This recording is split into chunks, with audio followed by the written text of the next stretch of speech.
Welcome, everybody. This is Love is a Kind of Cure. I am Mahokhodi Makhene. I am here with Clevis, my partner in crime, and we are extremely excited and humbled and delighted and just full of such light to be in the presence and the company of Joy Harjo. We're here celebrating before Thanksgiving, and we're gathered to honor Native Americans who are our hosts. You know, Clevis and I were both immigrants to this country. I'm from South Africa, as a lot of you know. Clevis is from the Dominican Republic. And what is so true for both of us is we're here because of our Native American hosts and relatives who have welcomed us to Turtle Island, and who we as the United States, as now part of the United States, I don't know that we've always been as gracious and as equally welcoming to our hosts as they've been to us, right? And this particular festival before Thanksgiving is an invitation for all of us to start grappling with how can we be how can we show up for these relatives who have loved us in a way that honors them, and by listening to them and asking them how they would have us both reimagine Thanksgiving, but also how to show up for their communities and to show up with love. It's my great privilege and honor right now to introduce Joy Harjo, who is our keynote and the current US Poet Laureate. You know, there's so many beautiful ways to introduce Joy, but for me personally, I love to think about the ways in which her words have felt like something that shores me up and something that builds me and provides iron in my blood. I think about the Fear poem, I think about Remembrance, I think about so much of her work and how it fortifies us, right, for the world that we live in. Joy, it's such a delight to be here with you. Welcome. I wonder if you would like to begin with any poem. Well, Mado, thank you for welcoming me here in this space, which is virtual, but it's also extends. It's quite a web of connection that goes all over the world. I'm going to start with Perhaps the World Ends Here. And it's a poem, it's been used now a lot for Thanksgiving because I call it the kitchen table poem. And this poem came about, I don't know, I guess I was thinking about how, of the Kitchen Table University, which is, you know, how a lot of us around the world, you know, get our start. It might be around the fire. It might be around, you know, it's that place where people gather to eat, usually in the control and the providence of women. Yes. And yes. Perhaps the world ends here. The world begins at a kitchen table. No matter what, we must eat to live. The gifts of earth are brought and prepared, set on the table. So it has been since creation, and it will go on. We chase chickens or dogs away from it. Babies teethe at the corners. They scrape their knees under it. It is here that children are given instructions on what it means to be human. We make men at it. We make women. At this table, we gossip. We call enemies and the ghosts of lovers. Our dreams drink coffee with us as they put their arms around our children. They laugh with us and at our poor falling down selves as we put ourselves back together once again at the kitchen table.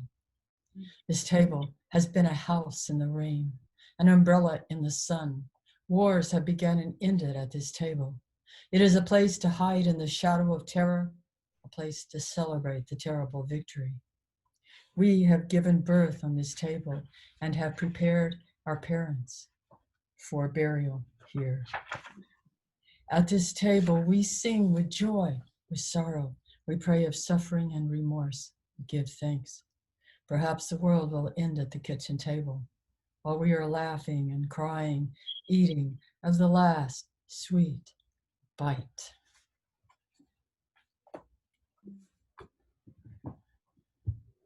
There's so many stories of Thanksgiving, which all involve a table and involve sharing.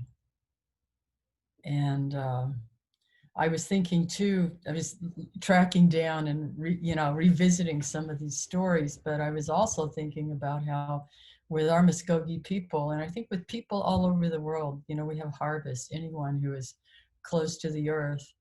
And, we know that we are part of the plants and the plants are part of us. That's why I liked how you were saying about the fortification in your body of actual words or poems and the bloodstream. It really works like that. And in this society, we get so far away from that. But it's usually around July, with the harvest of the first green corn, that we have our New Year's. That's when our New Year's is. And that's when we have the dances and the ceremonials, the ceremonial dances and the thankfulness and the gratitude for that harvest.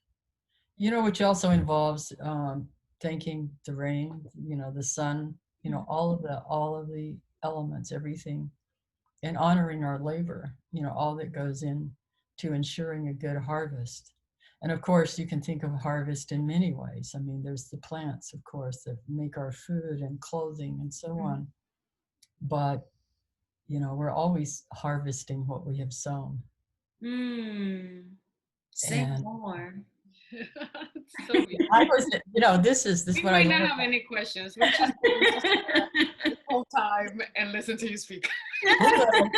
My students, I hadn't thought of that particular part. And I thought, it's like it's an ongoing process or communication spiritually too. And so it's like, oh, okay, thank you for that. Yeah. Thank you for that. I hadn't thought of it quite like that, is that there is this harvesting going on. And we're seeing it right now in this country that calls itself the United States of America. Because there was a wounding that goes back, way back to that origin story of this country, which we were in one of the versions, yes, they were having Thanksgiving, but the Indian heads were on pikes around on the fence around the village while they were eating. And then another version, yes, Squanto helped and they were celebrating and it was full of Wampanoag natives sitting there. And yet Squanto, who helped him, was enslaved, sent to Spain, and eventually, the stories are a lot more complicated. Humans, we are all complicated.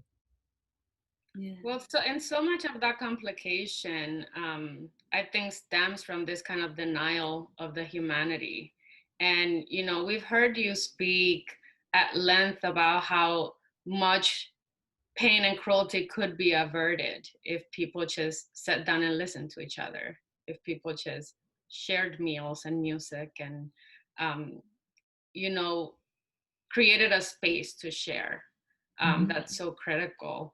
I'm really interested in origin stories because I think they help us to find our path as humans. And for me, I'm especially interested in talking about your origin as a poet, because I feel like it is so interesting the way in which I think your personal history, in a way, to me, mirrors some of the challenges that I see in our society that we need to overcome, where you might be in a place of deep despair and pain, and the way through has to be by confronting something that is also painful but beautiful. And for you, that was poetry.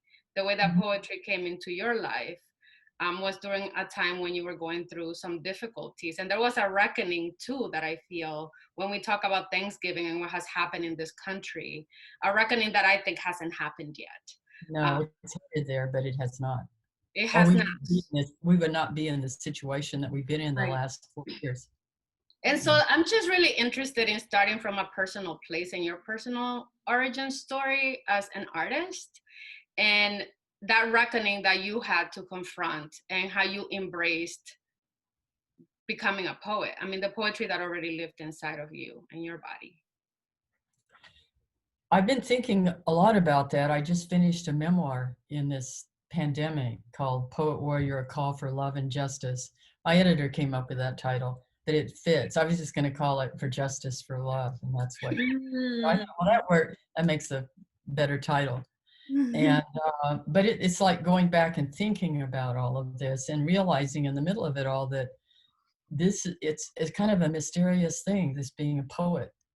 It's not anything that I mean, who would, maybe in some cultures, there are in a lot, traditionally in our cultures, there's a place for poetry.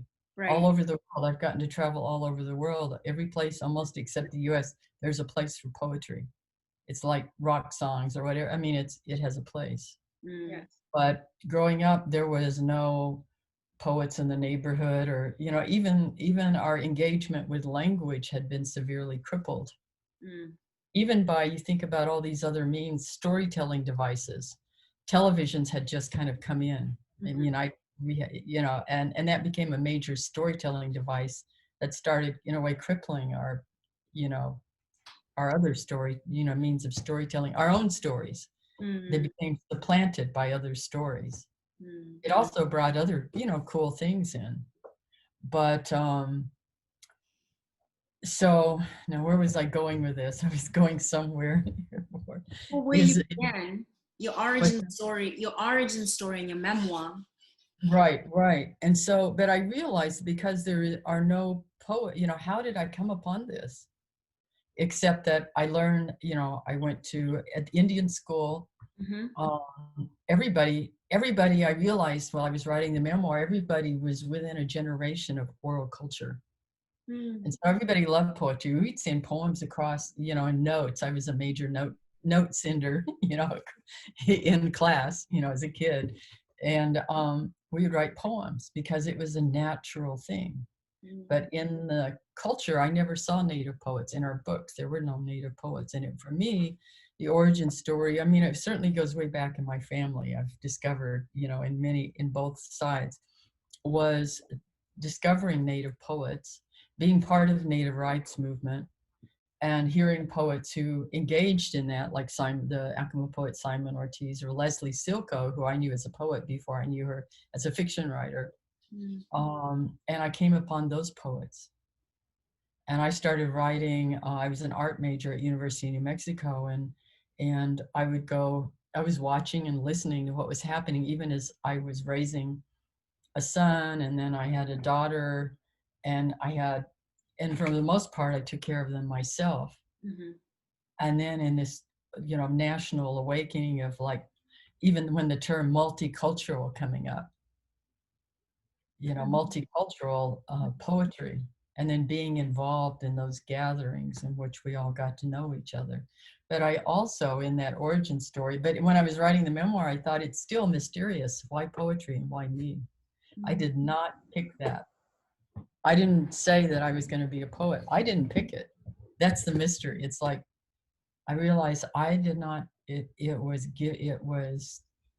I won't say forced on me, but in the memoir I talk about, there was a period where it's like we all have spiritual help, and it's like they came to me and said, now it's time. And I said, no, I want to have fun.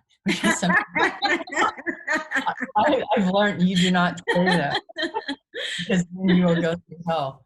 But but it's still a mysterious thing. But it came to me as a gift, and I could have said no, which I did for a while. I could have said no, but I also know enough to know that, to discern the path, even if I discern a moment of it or a piece of it. I think we're all like that. It's nothing special. We all have our own ways of knowing and seeing this. And so I said yes, and I just followed it. You know, I always felt I wasn't the most likely. I mean, I was the shyest person. I'm not really good at retaining facts and then, you know, constructing these nice architectural reasoning mountains over these kinds of things and weaving in. And I always sat in the back of the classroom and didn't talk. And I didn't feel like I was the most likely word person. I liked art. I was good at painting. And I didn't have to talk to people. But there I was writing, following this path. It's a spiritual, but every path is a spiritual path. Yeah. All of our paths, whatever we do, doesn't matter what it is. You know, waitressing. It's a spiritual path. You're engaging with people. You're serving them food. You're giving them, well, I was going to say nourishment, but a lot of places it's not nourishment. Well, you try. But you are serving. We're all in service. Yeah. Yeah. But so I followed it. And so that, you know, I followed it. I don't always understand it. But I know that it's what I am supposed to be doing. And I know things come through because I need to hear them. And they come in as gifts. So when it came to me, I mean, when I started writing, I was going through, I realized it was, I don't know what they call a nervous breakdown, but I did not have the luxury. I had 2 children. I had been banished from my home for speaking the truth. And it was me, what would happen to my children? But the weird thing is, in writing this memoir, I talk about how we came upon after my mother passed that she had been committed. We did not know that. And I realized, I looked at everything she'd been going through and I thought, of course, it makes sense. Yeah. And so there's a patterning, like she came upon this place. And in my first thing when I heard that, I panicked because I don't know who took care of us. I don't know where we were. And then when I came upon this, and I wonder if that's what my mother went through, but it was like where everything came crashing down, all of the probably historical trauma, all of it. You know, and women, we bear a lot of this. We bear it in our bodies. Yeah. And I remember having to think my way across the campus. I had to keep going. That's how I got my scholarship money. I had my kids. There would have been nobody there for them. What would happen? Yeah. I remember one time sitting in a class thinking, if I stay right here, I'm going to roll apart into a million little pieces. And I don't want to do it in public. You know, I have a lot of, maybe too much pride, but. That saves you. So I remember getting up out of that class and just excusing myself quietly, not making a scene because I wasn't about that. Yeah. And leaving and just breathing and walking. And I remember walking straight over to the healthcare, student health, and sitting there with this young kid. They put me in with a counselor, and I thought, he doesn't know. I can't say the word. He doesn't know. He doesn't know shit. Yeah. His culture, everything was just totally, he doesn't. So I got up and I just got up in the middle of it, said thank you, and walked out. And poetry, that's when poetry, I began to rely. I said, okay, here I am. And it kind of took over. There's something, oh man, there's something so powerful that you're talking about, this way that poetry and stories are medicine, right? And you said something else that's extremely powerful. You said everything is spiritual. Waitressing is spiritual. Poetry is spiritual. Tending flowers is a spiritual act. And there's 2 different places where my mind goes. Number one, I return to the poem that you started off with, actually, at the kitchen table, because I've heard you talk about at the kitchen table having multiple poem ancestors, and that one of them is having been in Africa. I'm not sure where you were on the African continent or what the relationship was. But the second place where my mind goes, being South African, is this really deeply resonant. I hear you just with my entire body. The things that you're saying, they enter me so deeply, because the way in which many Indigenous people understand what heals us and what our path is supposed to be is so open and alive to life. It's not linear, it's not one particular way, so that you can believe and understand that waitressing is spiritual work. Mm-hmm. That's true. I mean, we are not linear, and I think that's been the problem of science, perhaps, or any of these, or any kind of path that would make pronouncements that would try to fit everyone into that, or make laws or pronouncements that would make everyone go. We're not built that way. We're built without time, or we're somewhat time. You know, dreams teach you that. You know, I have a great love of places I've never been. You know, so it's interesting, and then sometimes I wind up at them, and even people, you know, in another time, and that, to me, that in those times are just as real sometimes. And then we've all had that experience, and then we wake up and it's like, okay, this is another life. you know Right. you know, here we go. But it's like that. And so where we get into trouble, and I think when there are boundaries drawn, that say the boundaries drawn by insane beliefs that have nothing to do with how life works, or beliefs that would destroy or undermine the gift of life by the nature of their insanity. I feel like some of what's so remarkable about your work is that there is so much, like there's that sense of transcendence of the human body, and of transcendence of time, but also while at the same time, like honoring the land and honoring these very physical, real things that are what we can see and touch. And so for me, I've always been really moved by what I consider to be my own spiritual reaction to your work, which is that even when you're talking about these things that are painful and harsh, I feel a sense of connectedness and calm. And I mean, we're both writers. Like, how do you do it? Just tell me. It's remarkable too, because the more I read about your life and everything that you have done, and just like your background too as a visual artist, like some of your paintings to me feel like a distilled moment in time. And I feel like you brought so many gifts. And I love hearing you say that too, about how you feel like something's coming through you onto the page, because it is quite like a remarkable and challenging thing to do, to charge so much emotion into words. Yeah, and I think it is like that. I think it is. I mean, I think about where the poetry came from, or even the impulse or the need to do it beyond consciousness or beyond linearity. It's something given. It can come down an ancestral line, but then I think our ancestral lines are not just, they aren't just familial or from our community, but there's also a spiritual heredity that we don't even understand yet.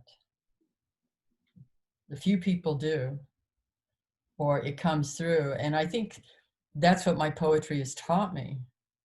It teaches me, it's my teacher. Because I don't always know these things. I might go in with an intent. Usually there's some kind of emotional, everything has to have a heart. There's an emotional core. But then I just follow, see where it's going to go. And that's what's exciting about it, is I don't always know, but they always teach me something. There's always something.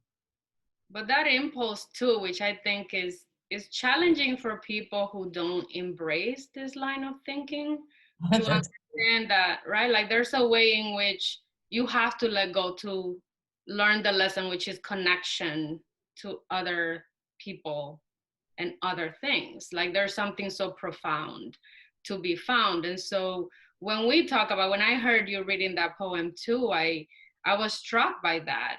Like the things that get in our way often are like people trying to hold on. So, you know, and men very often trying to hold on to ownership and to saying this here is mine, versus what we're talking about, which is this spiritual connection to all things. And if you embrace that, if you let yourself surrender to it, there's a way in which you honor it and you honor each other. So yeah, I just think it's really difficult to like help people. Like, how do we help people understand how to surrender? It's about, the word that comes to me is the word allow. Because there can be so much. I've learned this about, I'm trying to think if I have a good example. Sometimes you can be so fearful about something, and then when you turn and you just allow it, then it's able to move and do its processing. And then go on. I think I've been in some years of that recently. And then I think about the larger why, you know, that we all, this larger why, you know, why do these things happen? Sometimes these terrible things happen. We've all seen it, you know, in history and in our families and in ourselves even, these things that happen. And you know, they where they have power over us, where they garner power to destroy us, is when we give it to them with our fear, with our inability to allow. And I guess what helps me is to allow is knowing that in the larger context, there's larger and larger context, it will all make sense. I don't have it all here. I don't have it all here in my earthly mind.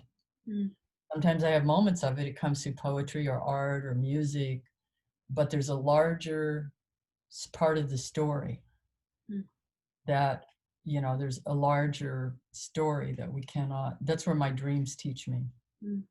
Because they take me a lot of places. It's happened since I was a little kid. You know, I would always go to Africa, places in Africa, you know, in my spirit body. And I'm old enough, I don't care what people think of me if I say anything like that. So I do that in my book, in my memoir, you know. Yeah, I saw that. Yeah, it's like, you know, it's like I will do that there. It's, for example, too, like the book ends. I guess you should not supposed to tell the end of the book, but it ends though. But I like this ending. But it, you know, I was writing, I dreamed, and I know it was true. It was one of those dreams that was, you know, there's eating too much pizza dreams when it's not good for you, and especially if you're lactose intolerant. And I don't eat pizza anymore. But there's the dream, there's the ones that are so true and real. And in the dream, I'm holding my 7th generation granddaughter. Wow. And you know how you uncover with every grandchild, and the ancestors always come, and that's what I've always seen, is that an ancestor always comes in. There's always guardians. We all have guardians, but an ancestor always comes in. And I realized later that I was the ancestor coming in with her. Wow. And I was holding her, and I was looking at her like you look at all of them and see what they're bringing in. Everybody brings something in. And I'm looking at her, and I said, oh, you look Japanese. And I said, you look like my daughter. You look like your greats to, because my daughter would be the 6th great grandmother. And I said, yeah, you look like her. And then I walk her into time. I walked her, and I know it happened. It happened, it happens, and it was happening. Wow. And that's what the dream gave me. It was a gift, but I know that it really happened. Wow. And yet I know that people would, you know, think, oh, that can't be. Well, you're a poet. Well, poems are like that, though. They're made of that kind of stuff. You know, they're made with weaving time. Time is one of the major ingredients of poetry. But that's how it ends, because that's what the book is about, is moving through. Basically what I brought in, you know, how I felt, how it moved, different teachers, and so on. That's really beautiful. It's really beautiful. And it's also, I mean, the thing that you're saying about moving through and um, something else, you know, you're sharing the story in relationship to this question of how do we let go and how Mhm. do we move through things. Um, and so much of what you're describing begs in me the question of how does this apply, especially at the national level, right? I mean, we've lived through unbelievable 4 years, unbelievable. And for anybody who's coming to this video later on, we are at the cusp of Kamala Harris and Biden in this historic presidency walking into the White House. And what I'm interested isn't so much the politics of things. I'm really interested in the heart of things. How do we as a collective move through? How do we heal? And especially, how do we do it listening to somebody like you who is in touch with so many different times, and especially times that carry traumas for all of us. You know, I heard something that you said that spoke so deeply to me. You said that, you know, your poetry and your poems have helped you move through so much trauma, right? But that we all carry this trauma. Yes, some of it is about being Native American, some of it is about being a woman, but there's this disservice we constantly do, especially in this country. We pretend that the trauma was only done to Black and brown people and everybody else gets off scot-free. And yet, the way in which we keep circling this pain that we living through and we refuse to reckon with it tells me, at least, listen, the trauma is alive and well, and you refuse to move through it. Mhm. Right, and we have to. We're going to move through it together. You Mm-hmm. know, that's why it'll take longer if there's resistance. I've wondered about that too. I mean, I guess with that perspective, to go back a moment is to say that I was taking that child into the story, and we come into the story to learn. And how do you learn? You learn through tests, you learn through challenges. Mm-hmm. And it tells me that perhaps the most beloved people are put through the worst challenges. I didn't come up with that. Someone, an older Native guy, told me that, and I That's remember going into this class at I guess Dene College in Navajo. We used to be called Navajo Community College, and telling the students, well, we were very beloved people. Natives are very beloved people because of the test. And one kid wrote me, and it mattered. That he wrote and said that changed everything for me. Mm. So it changes a paradigm, one, to realize that we're being tested, and we were tested because we have the tools to help others through it, and we Mm. have the tools to help. It doesn't mean it won't hurt, and it doesn't mean there are things that happen that make no sense at all. Like, I've wondered a lot during these 4 years, and I can't speak too much because politics come and go. Right. And I prefer to keep it, there's a larger, this isn't the first time there's been moments of insanity Yes. that no one could see. I kept thinking of that story, The Emperor's New Clothes, where there's Yeah. the emperor, who, they can convince him anything, there's all kinds of stories like that. But but at the basis of it is these kinds of so-called leaders don't arise without supporters and without a belief system. Yes. So it tells me that the wounding that's happened at the beginning of the country, when Thanksgiving, quote unquote, happened, and the wounding, that a lot of it was in the South. You look at the Civil War, and a lot of that energy is coming from that part of the world. If you look at it the way it's a lot of it, I mean, like it's from, there's a lot of it centered in the Southeast, which is a major center of African, African culture, Native cultures, African cultures, because there is cultures, lots of different cultures, and European, and so on. So the wounding is been, it's been there. Doesn't mean it hasn't been there all the rest of the time, but we've not had people to help lead us through it. And so what do? It's part of the story. It's everybody's story. It's not just you know, is like Black Lives Matter. Exactly. Exactly. You know, yeah, we are, then it's okay, Black Lives Matter. That's part of the healing. Mm. And the wounding has been activated and it is terribly alive. Mm. And so it asks lots of us, because if you look at any wounding, behind the wounding, there's something that happened behind the wounding that needs a voice. It's the voice of the poets. The poets hear that voice, you know, the musicians, the artists, they're the ones that help that voice emerge. Will you read to us another poem? Please. Okay. I was wondering if I should just do that song now. Oh yeah. Because it becomes a way that came apart. That came because right now it's called Why is Beauty, because I was asked for a New York Times thing to write about why is beauty. And it's like, how in the world do you write about that? And then I sat down and then it started coming to me. It was in the voice of, it was a woman, a female, honoring femaleness or honoring beauty. And so the poem taught me about why is beauty, but it's also, I think of it as an honor song for women. And that is crucial to that's part of the wounding here that we're looking at. Because what we're seeing, it's like, yes, there's the racial, the hatred, racial stuff going on.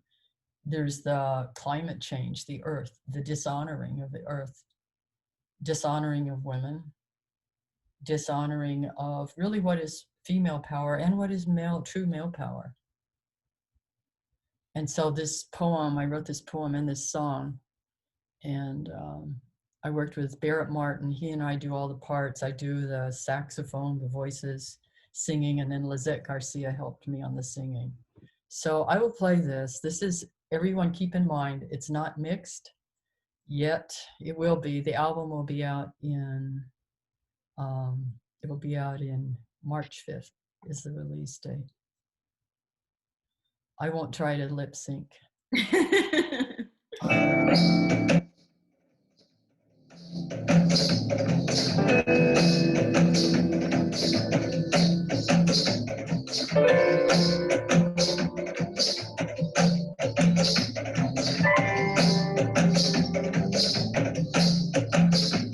The sun, the blessing of creation, led her into the human story. That was the first beauty. Next beauty was the sound of her mother's voice, rippling the waters beneath the drumming skin of her birthing cocoon. Next beauty, her father with kindness in his hands, as he held the newborn against his breathing. Next beauty, the moon through the dark window. It was a rocking horse, a wish. There were many beauties in this age, for everything was immensely itself. Green, greener than the impossibility of green. The taste of wind after its slide through dew grass at dawn, or language running through a tangle of wordlessness in her mouth. She ate well of the next beauty. Next beauty planted itself urgently beneath the warrior shrines. Next beauty, beaded by her mother, pinned neatly to hold back her hair.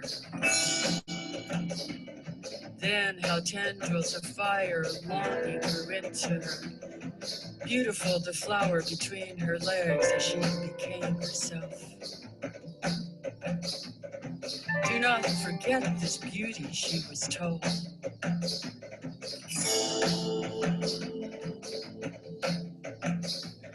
The story took her far away from beauty. In the test of her living, beauty was often long from the reach of her mind and spirit. When she forgot beauty, all was brutal. But beauty always came to lift her up to stand again.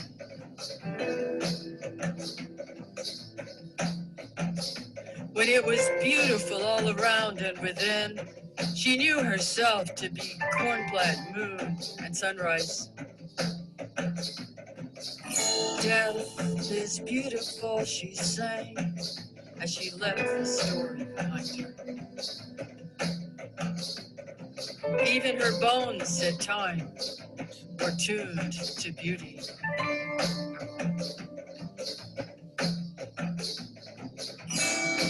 Ayakalani, Ayakajari, Ayakalasti, Ayakahaki, Ayakalani, Ayakajari, Ayakalasti,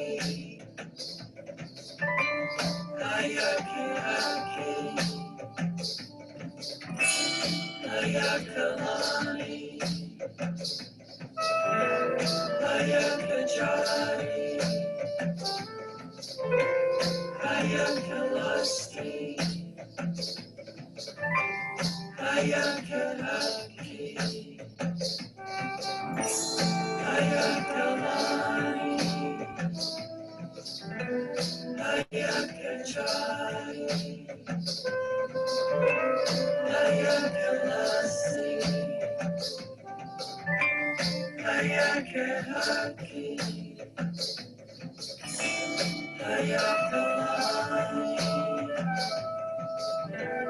Ayakajari,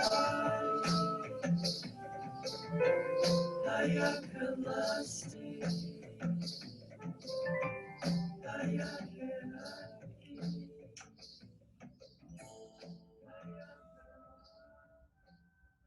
Wow, thank you for sharing that. So amazing. That's So beautiful. you're working on a memoir and an album. I mean, is there anything you're not doing? Maybe a vaccine too. I bet she's working on I know, really. That's what we need.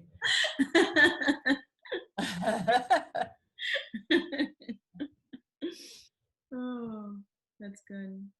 So yeah, that right now I think there's 15 songs. I'm going to probably take one of them. I've got to go back through and listen to them.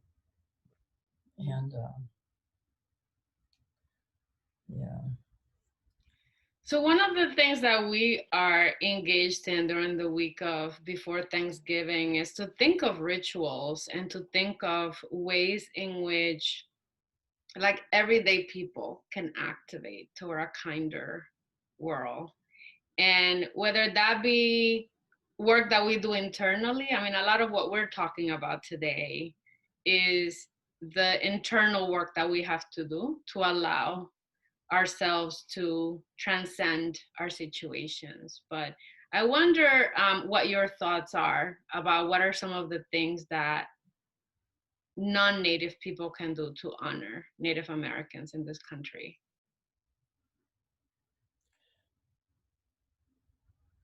Well, that's a good question. And I think, one, I think by allowing the stories. I was thinking too about how all the stories, everything has a spirit. And if all the stories, what if all these versions, this is just a thought I had, all these versions of Thanksgiving were sitting at the table together? Mm. You know, some of them as preposterous as they are. I mean, I've thought about that during this, you know, as we're watching this divisiveness, because it's still there. How do you sit at a table? And some people are going to be wondering that too. How do you sit at a table with relatives who are acting as enemies even? You know, how do we allow for that kind of space, especially with people who are not going to listen, you know, who refuse?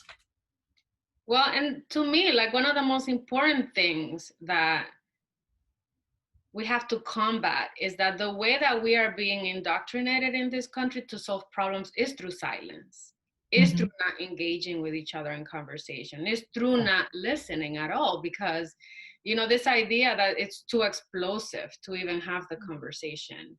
Yeah. And I think that's part of the reason why you can demonize people, because when you deny someone their story, when you deny people their spiritual being, their intellect in a way, which is a lot of what our stories are, they hold all of us, right? And so I think about that a lot, how even like some of my friends are grateful that there's a pandemic, so they don't have to be at the table with families because they know that it would be too difficult to even try to engage.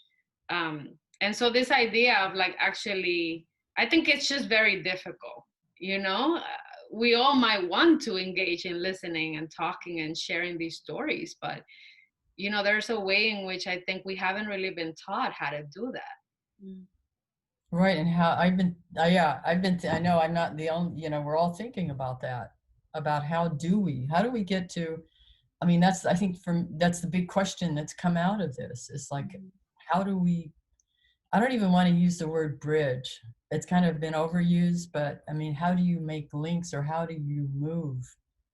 I guess when there's a wounding, that what happens and what sets off the wounding in the first place is something that will not move.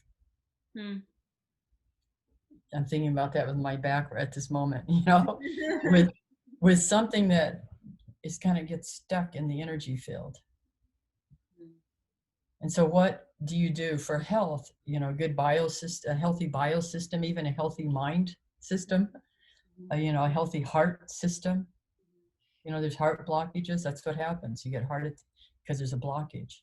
So the question is, how do you, everybody has a little part of the story. So how do you keep your story moving?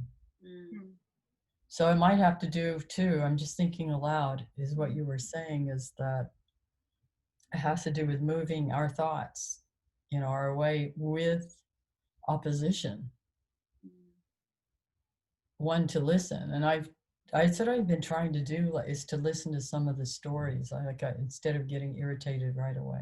You know, about why so-and-so vote, you know, and again, I always keep in mind, I keep hearing, you know, politics come and go. Right. But it's often the same issues, or, you know, often the same. How do we keep it moving? How do we keep the stories moving, even within ourselves? Sometimes, and it's sort of related to the question I get asked about, what about writer's block? And I always say, well, it's kind of the same thing. We're in a big story block here in the country or in the world. Yeah. A big story block. I mean, why does the pandemic, why did it emerge? What did it bring? It brought a gift. It brought destruction. It brought a gift. I mean, it's in everything. That's the kind of world we live in. We live in a world of polarity. So it seems to me that you would start there, is how to move, how to activate movement. And it has to start in here. How do we activate movement? I mean, some things for health, you have to stay away from certain people. I mean, there's that too, because they activate that. Yeah, but I'm also thinking about how the people who are truly powerless, you know, I'm thinking about children separated from their parents at the border. And I'm thinking about the atrocities that we know must be happening, you know, that we don't know about. And so much of the work that remains to be done, because part of what I think is really complex is that, okay, there are some people whose point of view I will never agree. Like someone who thinks it's okay to put a child in a cage because their parent, just by crossing a border, becomes a criminal. So then anything is okay to do to a criminal. I have a hard time understanding how me as a human being can embrace someone like that. But to me, like part of what's really dangerous is that just because someone has that perspective, that they think it's okay for that to happen because, you know, they believe that immigration has to be, you know, controlled. I still think that person is a human being. Like I wouldn't wish them or their children to be locked up. And so, you know, when you're talking about movement, and that's in my own mind opening up this realization that I think that's the movement. It's empathy and it's kindness. And it's this realization that you and I can see the world drastically differently, but we still have to acknowledge that we're each human, and we can't. There has to be a way in which we have to acknowledge that we have to treat each other with kindness somehow. And that's what I feel like is missing sometimes. I wonder, yeah, I was thinking about that and what to do with that kind of thought that is a thought that separates and divides and hurts people. That's just not acceptable. Right. And I think about in our tribal nation or community, we did not have jails. Mm. And we had, as my husband calls it, he said, you know, we had the best immigration policy, and we just made people relatives. That's what you do. And then you get their resources. You know, that's what happened with the traders. That's why they married their Native women would marry these Scotch traders, and then they would open up all this business, Mm. you know, and there was business going up and down the Mississippi, down into the Caribbean, and Mm. all over. We had contact. There was, you know, it was lively. Right. Even though, you know, if you think of natives in American history, were real static and stereotypes, but it was quite a business trade and people hanging out and mating each other and, you know, all of that going on. And I was thinking, okay, in that kind of society in which you have a direct relationship with plants, with food sources, with, you know, it's not virtual necessarily. There's, you know, you have an interaction with that. What happens when somebody's out of bounds? You contain it. They would either banish them, you know, or even kill them. But for people who are bringing destroy, you cannot. There would be no children put in cages. Doesn't matter who. You know, there was that kind of behavior was not considered human being behavior. Mm. Mm. It was not. You know, so it was a society in which you didn't have jails. You know, we didn't have orphanages. I think that's true for a lot of root culture. You know, there were no orphanages. Right. Right. There weren't homes that warehouse elderly, and even if someone was ill, you didn't put them all in a house with everybody else who was ill. You put them where there was healing. Mm.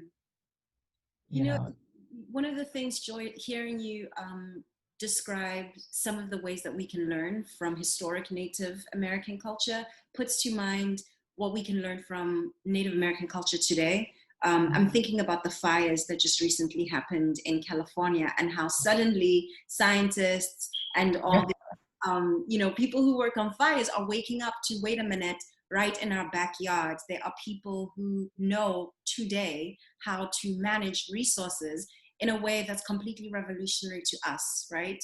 And then I'm connecting that thought to what you said earlier, which is, man, it's such a, it's a very powerful thing that you're inviting, that the people who are systematically held down the most are probably the people who are most able to help us into the light, right? Because they've been through so much, and you had a way of phrasing it, I can't quite recall, but it's this really beautiful invitation of thinking about what's happening to you as happening for you and not against you, right?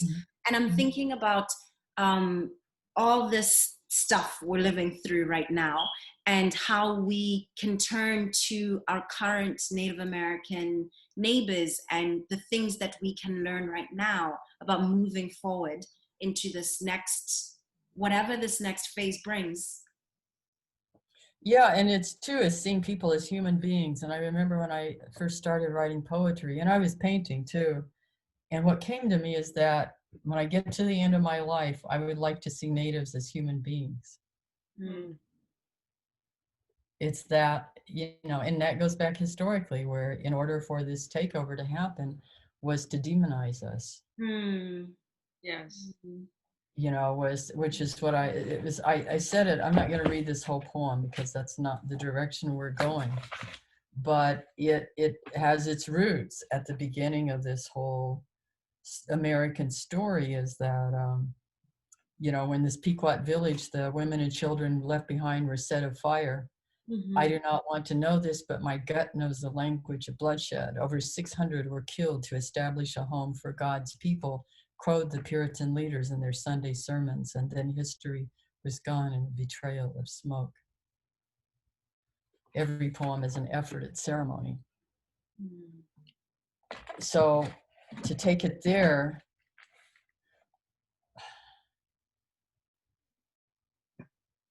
I had there was a reason I took it in that direction.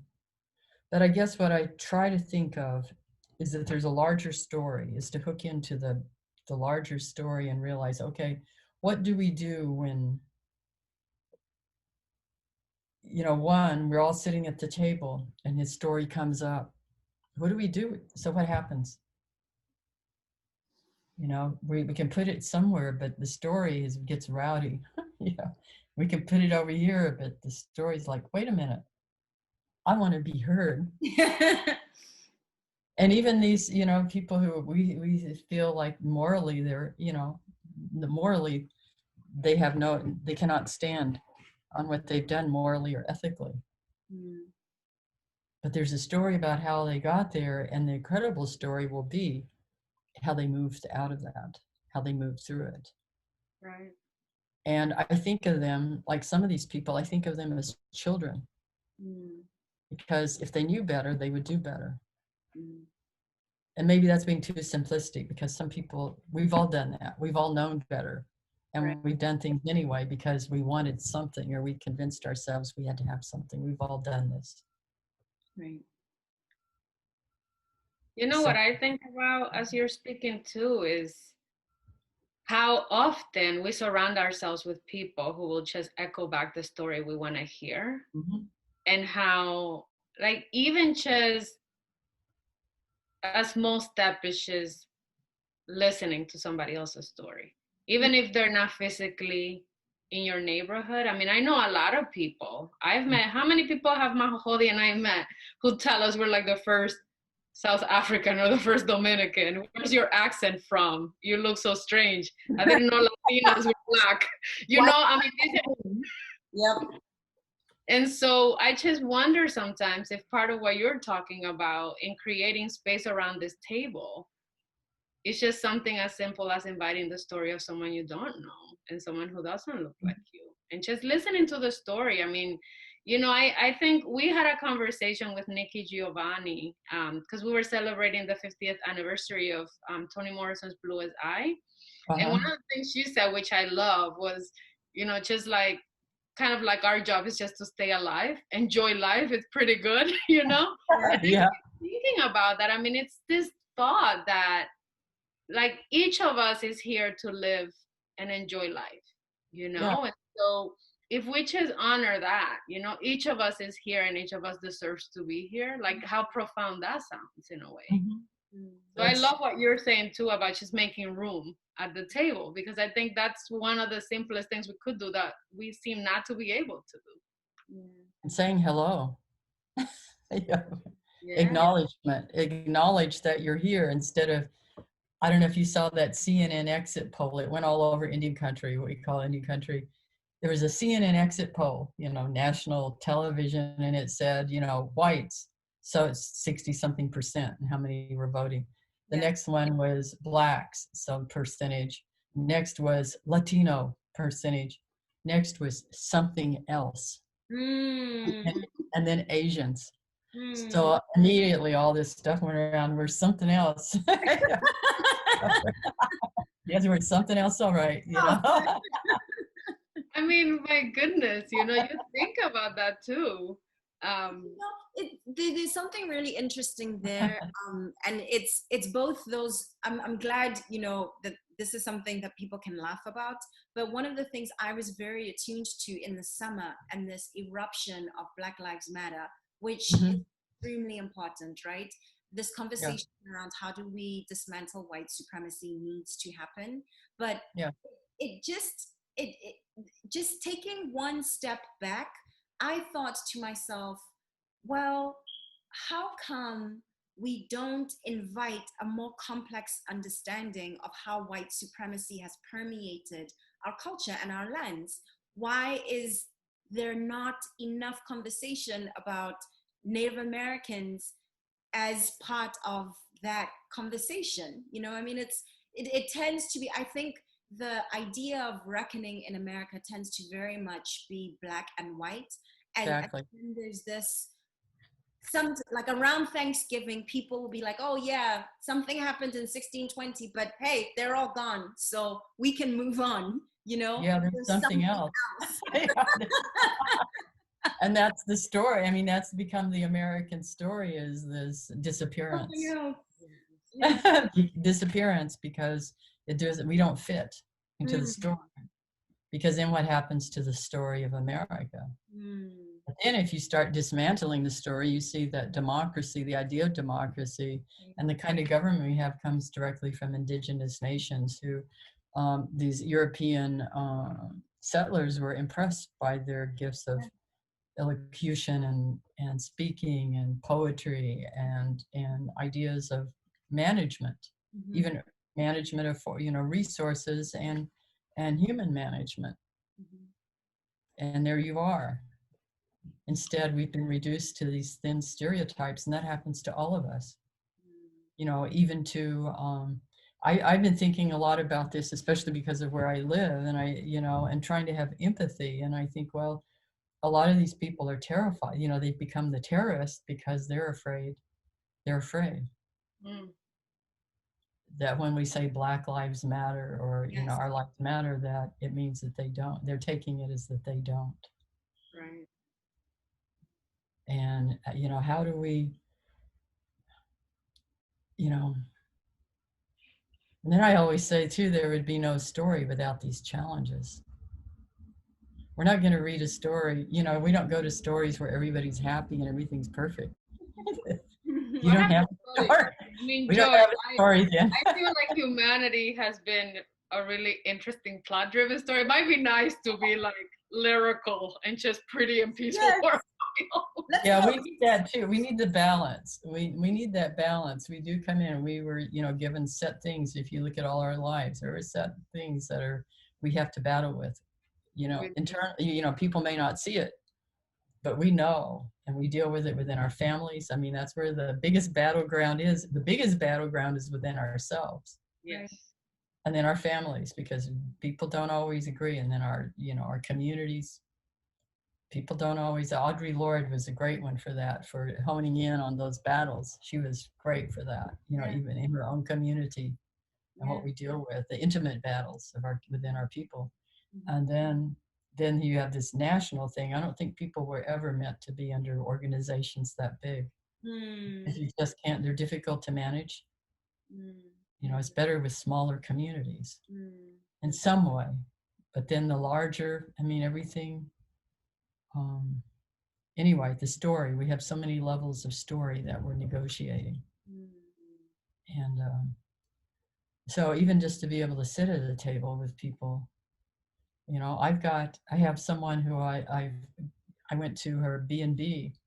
We've become lifelong friends, and across I saw, her politics are absolutely polar opposite of mine. And there's no way either one of us will be convinced. Although I think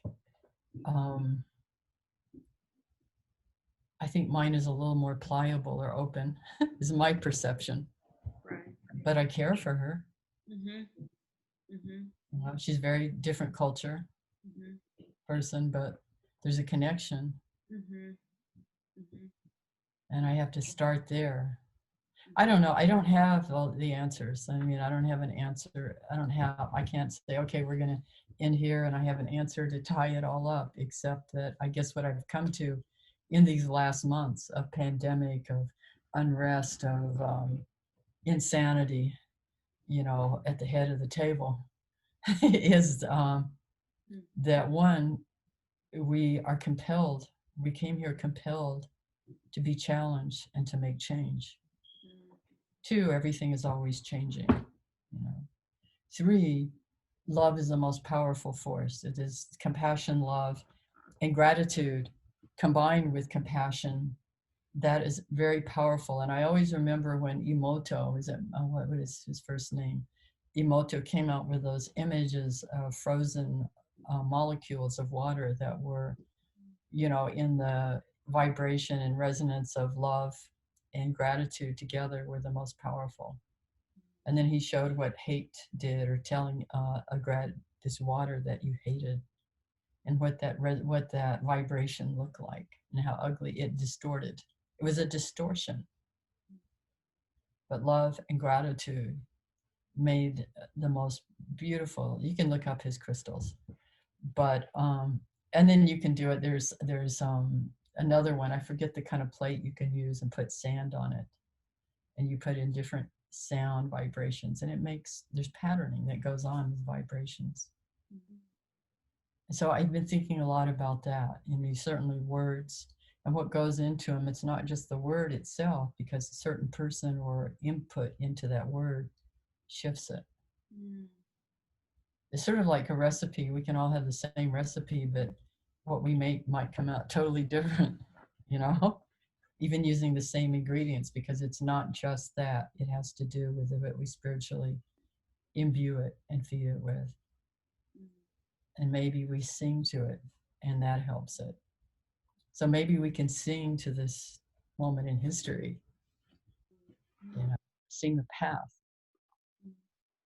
that we'll all make it through. And maybe some of us came in to say, okay, I will go in and play the part of this despot, if it's going to help people learn how to stand up and love themselves and love others, then I will take that part. I've wondered about that, if that's how it works sometimes.